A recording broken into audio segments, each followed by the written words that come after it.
often provide a model for making it in America than his skills in government reveal the nation's political assumptions.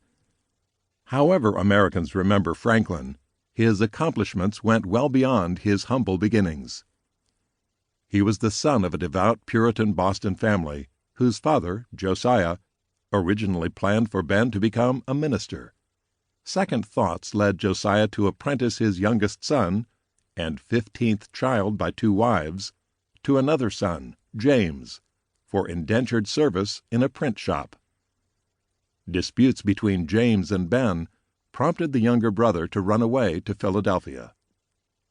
After a few years of mishaps, which led to a year-long adventure in London, Franklin started his own printing business and eventually his own newspaper, the Pennsylvania Gazette.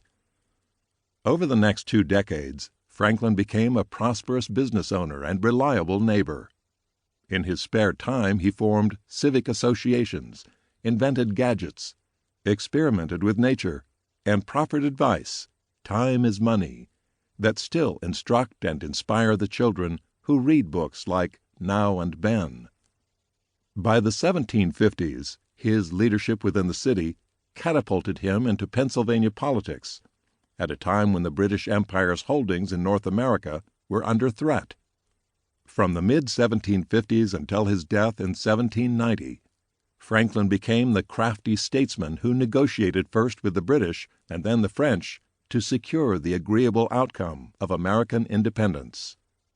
His status as the eldest of the nation's founding fathers made his choice in 1914 for the $100 bill a sensible one. Prior to Franklin, the Treasury had used Abraham Lincoln for gold and James Monroe for silver certificates. As impressive as his accomplishments were, Franklin's religious outlook was apparently a peripheral part of his life. Since he grew up in Boston, all biographers have had to address whether Franklin's Puritan upbringing stayed with him.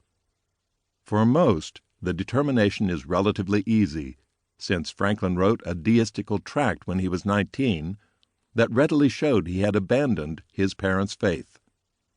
Yet Franklin also repudiated his initial foray into deism, according to Brown University historian Gordon Wood, because metaphysical reasoning was useless.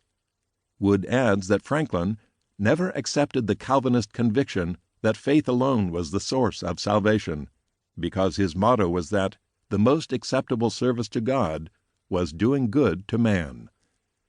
Even if Franklin never seriously considered Puritanism's doctrinal or liturgical requirements, he remained on good terms with believers of all stripes, from the evangelist George Whitefield to his devout sister Jane Meekham.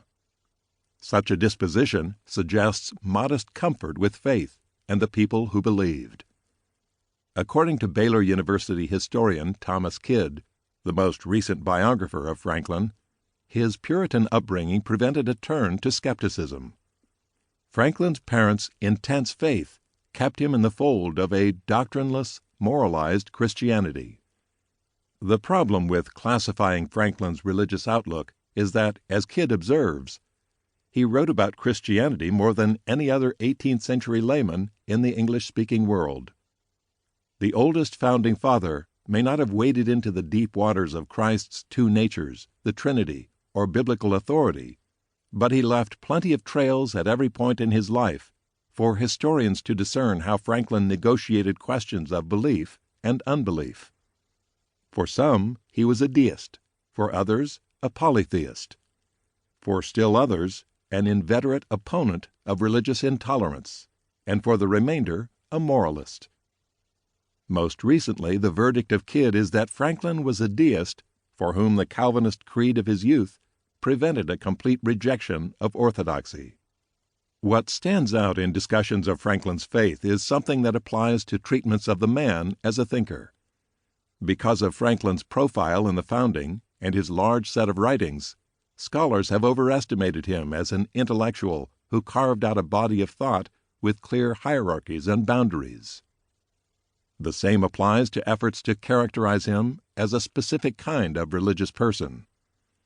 Franklin was an amateur polymath, with an endless curiosity about most areas of human existence. The attitude